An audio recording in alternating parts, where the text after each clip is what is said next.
Llegué al lugar unos minutos antes con el abrigo bien abrochado contra el aire húmedo de Puerto Vallarta. Las puertas de vidrio reflejaban filas de luces titilantes en el interior, el tipo de ambiente extravagante que a Javier le encantaba para sus eventos. Llevaba una pequeña bolsa de cuero pegada al cuerpo, su peso familiar y reconfortante. Dentro estaban los documentos del fideicomiso y la llave de la casa en la playa, su verdadero regalo de cumpleaños. Había imaginado el momento en que se los entregaría, cómo sus ojos tal vez se suavizarían con gratitud. La música ya vibraba cuando entré. Los meseros, vestidos de blanco y negro, se deslizaban entre una multitud de vestidos brillantes y trajes impecables.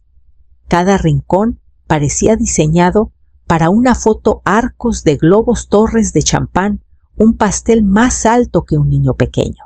Recorrí las mesas buscando mi nombre. Las tarjetas brillaban bajo la luz suave, pero el mío no estaba por ningún lado. Me alicé la bufanda y me dije que era un descuido sin importancia. La gente reía, posaba, se etiquetaba en redes sociales. Me mantuve a un lado contenta con esperar a que Javier me viera. Entonces la música se detuvo. El DJ bajó el volumen y todas las miradas se volvieron hacia el escenario donde Araceli estaba micrófono en mano, con la otra en la cadera. Sus labios dibujaron una sonrisa ensayada antes de señalarme directamente. «No eres bienvenida aquí», anunció su voz amplificada cortando el aire. «Esto es solo para la familia». Un murmullo recorrió a los invitados. Sentí el aire cambiar pesado, expectante. Miré a mi hijo. Javier estaba a pocos pasos, con los ojos fijos en la copa de champán en su mano, como si las burbujas fueran mucho más interesantes que lo que le pasaba a su madre. Apreté la bolsa de cuero. Cada instinto me pedía hablar, defenderme, pero mi voz se quedó atrapada en el pecho. Las luces parecían más brillantes, el silencio más afilado, y entendí que irme sería el único movimiento digno que me quedaba. Me dirigí a la salida cada paso medido, sabiendo que recordaría su silencio mucho más que las palabras de ella. El aire nocturno me recibió como una pared al salir el eco de la voz de Araceli, aún resonando en mis oídos. No corrí al coche. Caminé despacio, dejando que el sonido de mis tacones en el pavimento me mantuviera firme. Cuando por fin me senté al volante, me quedé un largo rato con las manos en el volante, mirando el reflejo de la farola en el cofre. En el camino a casa, los recuerdos se colaron sin permiso. El día de Acción de Gracias pasado. Araceli había sugerido mantenerlo íntimo y reducir la lista de invitados. No me di cuenta, hasta después, que me habían dejado fuera de las fotos familiares oficiales. Ella sonrió dulcemente cuando lo noté echándole la culpa a un error del fotógrafo. Pensé en Javier en los viejos tiempos, llamándome cerca de la medianoche porque no sabía cómo manejar sus deudas, su voz tensa por la preocupación. Yo me sentaba en la mesa de la cocina con una calculadora explicándole cómo refinanciar, incluso ofreciendo mi nombre como aval para el contrato de su primera oficina. Entonces me agradecía una y otra vez, prometiendo que nunca olvidaría lo que había hecho. Cuando Araceli entró en escena, trajo un brillo fácil que atraía a la gente. Sabía cómo dominar una sala, cómo hacer que Javier pareciera más grande de lo que era. Me dije que era buena para él, incluso cuando empezó a tomar decisiones sin él, sin nosotros, bajo la excusa de la eficiencia. Al principio no me metí, no era mi matrimonio, pero comencé a notar cómo los bordes de mi lugar en la vida de Javier se recortaban pedacito a pedacito hasta esa noche cuando ella tomó un cuchillo y cortó todo de un tajo. Cuando llegué a mi casa, en la colonia Jardines del Puerto, la calle estaba silenciosa y oscura. Entré con la bolsa y la puse en la mesa del comedor sin abrirla. El cuero se sentía más pesado que en la mañana, como si ya supiera que tal vez nunca llegaría a las manos para las que estaba destinado. La luz de la mañana se filtraba por la ventana de la cocina, rozando el borde de la bolsa de cuero que seguía en el centro de la mesa. No la había movido desde la noche anterior. Su presencia era un recordatorio silencioso de lo que la noche debió haber sido una celebración, un momento de dar. Saqué una silla y me senté con las manos apoyadas en la superficie lisa de la mesa. El cierre sonó suavemente al abrir la bolsa, y ahí estaban el sobre crema con los documentos del fideicomiso bien doblados y asegurados, y a un lado la pequeña llave plateada de la casa en la playa. Había imaginado entregarlos después de cortar el pastel, viendo el rostro de Javier iluminarse los invitados, aplaudiendo tal vez incluso un brindis en respuesta. Tomé la llave, sintiendo el metal frío contra mi piel. Esa casa había sido una elección cuidadosa. Hace 2 veranos caminé por sus habitaciones llenas de sol, escuchando el lejano romper de las olas contra la costa de Bahía de Banderas. Pensé en Javier ahí, con Sofía, enseñándole a pescar desde el muelle, asando carne en la pequeña terraza trasera, dejando que el aire salado aliviara el estrés de su trabajo. Pero ahora esas imágenes parecían pertenecer a la familia de alguien más. La idea de darle este regalo, después de verlo quedarse callado mientras Araceli me humillaba, se sentía mal en mi pecho. Volví a guardar la llave en la bolsa y la cerré con firmeza. Preparé un té y lo llevé a la sala acurrucándome en mi sillón mientras el vapor subía de la taza. Mi mirada volvió a la mesa del comedor, a la bolsa, que ahora parecía más una línea en la arena que un gesto de amor. Para cuando el té se enfrió, supe que no entregaría ese regalo como lo había planeado. No ahora. Tal vez nunca. Y conforme pasaban las horas, comencé a preguntarme si guardarlo sería la única manera de proteger algo más que mi orgullo. Una semana después, me reuní con Maribel para almorzar en un café tranquilo, escondido en una calle lateral de Puerto Vallarta. Ella había sido mi amiga por décadas, del tipo que no necesita preámbulos para entrar en una conversación. A la mitad de nuestras ensaladas se inclinó y bajó la voz. «He oído cosas sobre Araceli», dijo removiendo su té helado sin mirarme. «Algunos de sus patrocinios se han caído. Varias marcas han buscado rostros más jóvenes. Ha estado apoyándose mucho en Javier para cubrir los huecos». Dejé el tenedor en la mesa. Maribel continuó describiendo los viajes de lujo que Araceli presumía en redes sociales, los atuendos de diseñador que usaba solo una vez, la camioneta rentada con pagos que podrían cubrir la renta de alguien. Todo, dijo, financiado por Javier y no con las ganancias de su negocio. Cuando pregunté qué quería decir Maribel, me miró fijamente. Ha estado sacando dinero de su fondo de retiro. No creo que te lo haya dicho. Las palabras cayeron como una piedra en mi estómago. Había pasado años enseñándole a Javier sobre responsabilidad financiera, viéndolo reconstruir después de los gastos imprudentes de sus 20. Ahora parecía que estábamos de vuelta en el inicio, solo que esta vez con alguien más al volante. Mientras Maribel hablaba, mi mente voló a los documentos en la bolsa de cuero en casa.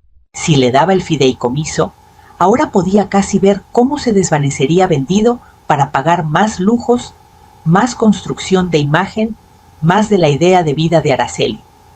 Asentí distraída cuando Maribel cambió de tema, pero mis pensamientos se quedaron en una sola vía. El regalo que había planeado ya no era solo un gesto, era un salvavidas, y en las manos equivocadas sería una cuerda apretándose alrededor de su cuello. Cuando nos despedimos, mi decisión comenzaba a tomar forma, aunque no la había dicho en voz alta.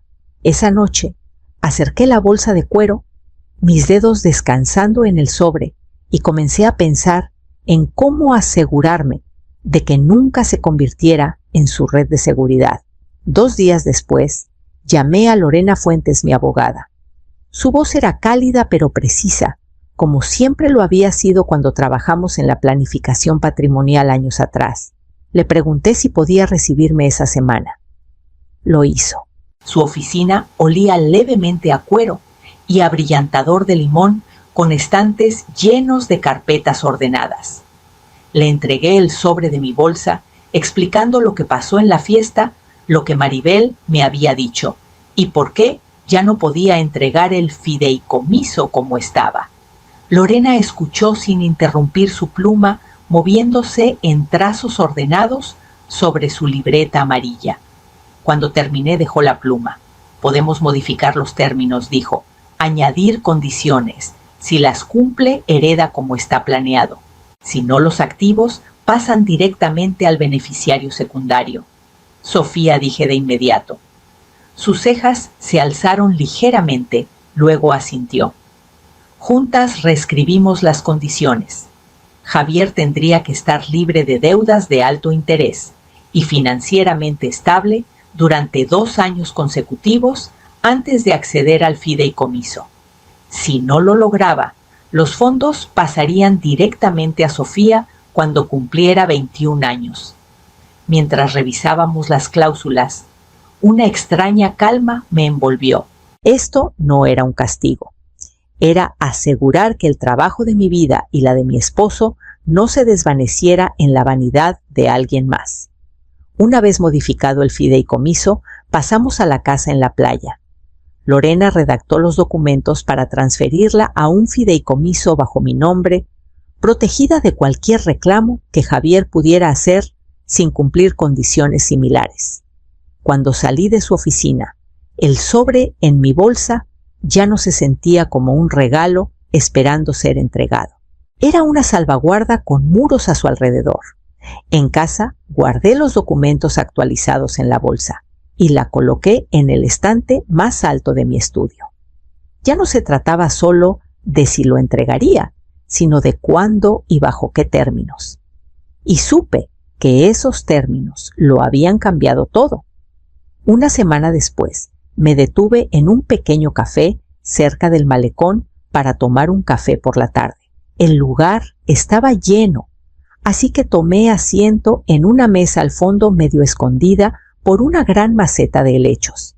Acababa de abrir mi libreta cuando una voz familiar se coló entre el murmullo de la conversación. Era Araceli. Estaba a 2 mesas de espaldas a mí, con el teléfono pegado a la oreja. Su tono era ligero, casi alegre. Tan pronto como su madre entregue el dinero de la casa, nos mudamos de ese departamento, dijo. Lo vendemos rápido y podemos liquidar las tarjetas, tal vez incluso comprar algo en Cancún. No me va a pelear, nunca lo hace. Dejé mi pluma. Ella rió entonces un sonido agudo y satisfecho que me tensó los hombros. Honestamente no me importa el desastre del cumpleaños. La saqué del camino, no ahora él, está enfocado en mí justo donde debe estar. Mantuve la mirada en mi taza de café, mi pulso estabilizándose en algo más frío. Las palabras dinero de la casa me lo dijeron todo. No estaba imaginando mi regalo, lo estaba esperando. Y la humillación pública en la fiesta no había sido un arranque, era un paso en un plan. Terminó su llamada, se puso sus lentes de sol y se fue sin notar mi presencia. Esperé hasta que la puerta se cerró tras ella, antes de respirar lentamente.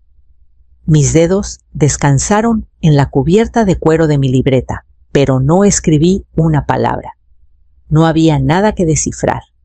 Lo había oído todo claro y sin adornos. Cuando salí del café, el aire afuera se sentía más cortante, como si toda la calle hubiera cambiado de enfoque. La decisión que tomé con Lorena ahora parecía menos una precaución y más una necesidad. Para cuando llegué a mi coche, ya sabía que esto no terminaría en silencio. La única pregunta era cuándo dejaría que se dieran cuenta de lo equivocados que estaban sus cálculos. Pasaron 2 meses antes de que volviera a saber de Javier. Su voz por teléfono era cuidadosa, como cuando alguien pisa hielo delgado. Dijo que quería una cena familiar pequeña, solo nosotros tres, para limpiar el aire. Escuché movimiento de fondo, el tintineo de copas y luego la voz de Araceli, apagada pero clara, diciendo: «Se verá bien».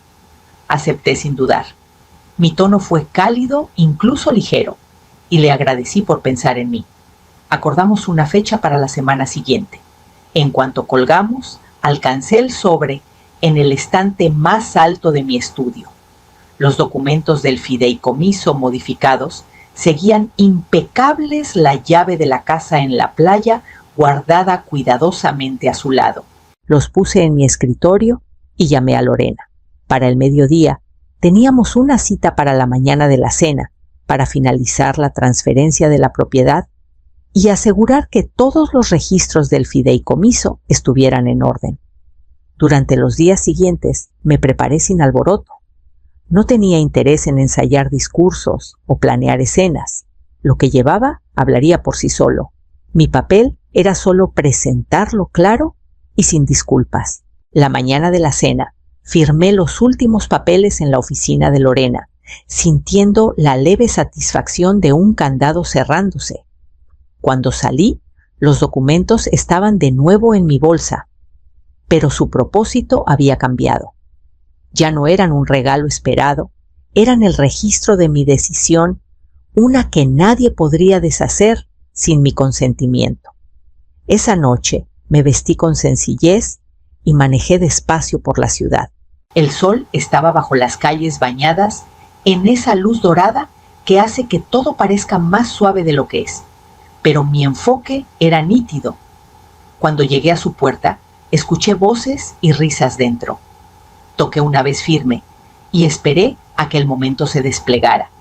Javier abrió la puerta con una sonrisa que no llegó a sus ojos. Araceli apareció detrás, su saludo brillante y ensayado. La mesa estaba puesta para 3, con velas parpadeando en soportes de vidrio, un asado en el centro como si fuera una fiesta. Intercambiamos palabras amables al sentarnos. La conversación se mantuvo en terreno seguro, el clima, el trabajo, pequeñas actualizaciones sobre Sofía. Los dejé llevar la batuta, respondiendo cuando era necesario, esperando hasta que los platos se apartaron y el postre quedó intacto en el centro. Entonces saqué el sobre de mi bolsa y lo puse frente a Javier. «Esto», dije con calma, «es lo que tenía pensado para tu cumpleaños». Miró a Araceli antes de abrirlo. Sus ojos recorrieron las páginas, la confusión endureciéndose en algo más agudo. «No soy el beneficiario, lo serás», respondí, «si cumples las condiciones. 2 años sin deudas de alto interés y con finanzas estables. Si no pasa a Sofía cuando tenga la edad». Araceli se inclinó hacia adelante, su voz subiendo. «Esto es ridículo. No puedes...». Levanté una mano cortándola sin alzar la voz. «Esto no es sobre ti. Es sobre lo que mi hijo permitió. Te quedaste callado mientras me humillaban frente a un salón lleno de gente. No dijiste una palabra. La confianza no se hereda, se mantiene». Javier volvió a mirar los papeles, su mandíbula moviéndose como si quisiera hablar, pero no encontrara las palabras. La expresión de Araceli se endureció, pero ahora guardó silencio, mirándome como si intentara medir hasta dónde estaba dispuesta a llegar. Tomé un sorbo de agua, puse el vaso con cuidado y deslicé el sobre completamente hacia él. «La elección es tuya, pero no voy a financiar descuidos, ni crueldad». El silencio en la mesa se alargó intacto mientras doblaba mi servilleta y la ponía junto a mi plato. Sentí el peso de sus miradas mientras me levantaba de la silla. Salí del comedor sin esperar respuesta a mis pasos medidos al cruzar el pasillo hacia la puerta principal. Detrás de mí, sillas rasparon el suelo y voces bajas se enredaron. Javier diciendo mi nombre, Araceli, siseando algo cortante, pero no me volví. En la puerta me puse el abrigo sintiendo el forro suave contra mis brazos. Mi mano estaba firme en la perilla. Javier apareció entonces a mi lado, su rostro pálido, los ojos saltando entre los míos y el sobre aún en su mano. «Mamá, esto no es justo», dijo en voz baja. Sostuve su mirada manteniéndola hasta que sus hombros se movieron bajo el peso de mi silencio. Justo dije, habría sido que estuvieras a mi lado cuando te necesité. Los tacones de Araceli resonaron contra la madera cuando se unió a él su expresión tensa pero compuesta. «¿Estás cometiendo un error?», dijo como si tuviera la autoridad para declararlo. Dibujé una pequeña sonrisa casi involuntaria. «No, estoy corrigiendo uno». El frío me envolvió al salir al porche. Mi coche estaba estacionado bajo una farola, la luz proyectando un círculo pálido en el pavimento. Caminé hacia él sin mirar atrás. La bolsa de cuero estaba en el asiento del copiloto, el sobre dentro, como un veredicto sellado. Manejando a casa, las luces de la ciudad se difuminaron en cintas suaves en el parabrisas. No había triunfo en mí, ni la emoción de una victoria, solo una sensación firme de haber trazado una línea que no volvería a cruzarse. Al llegar a casa, colgué mi abrigo, puse las llaves en el cuenco y coloqué la bolsa en su lugar habitual, en el estante del estudio. La habitación se sentía quieta, del tipo de quietud que llega después de que pasa una tormenta, pero antes de que alguien note que el cielo se ha despejado. Me serví un vaso de agua, lo llevé a mi escritorio y me senté.